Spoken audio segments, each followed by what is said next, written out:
Have you ever wondered why parrots never use cell phones? Well, they already have their own tweeter. Now, speaking of parrots and their uncanny ability to mimic, there's a story about a parrot named Polly.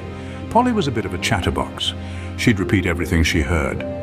One day, Polly's owner brought a date home. And you know what the parrot said? "Oh, back again, are we?" The last one didn't stay long. "Oh, and here's another one about our feathery friend." There was a parrot who was a notorious gossiper.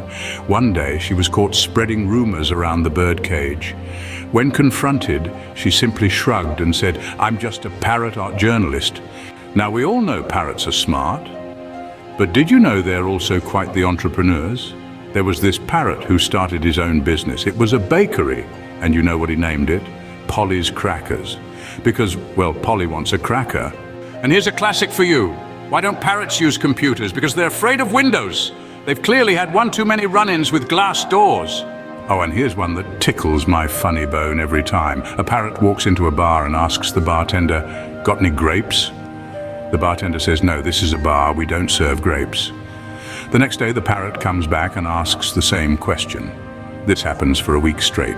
Finally, the bartender loses his patience and says, "If you ask for grapes one more time, I will nail your beak to the floor."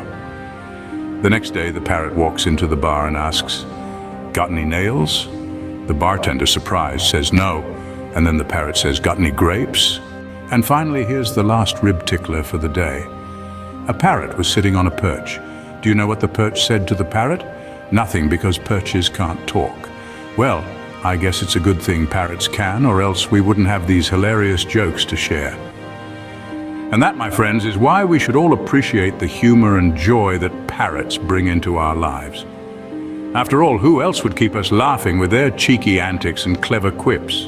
So next time you see a parrot, remember they're not just colorful birds, they're also our very own stand-up comedians.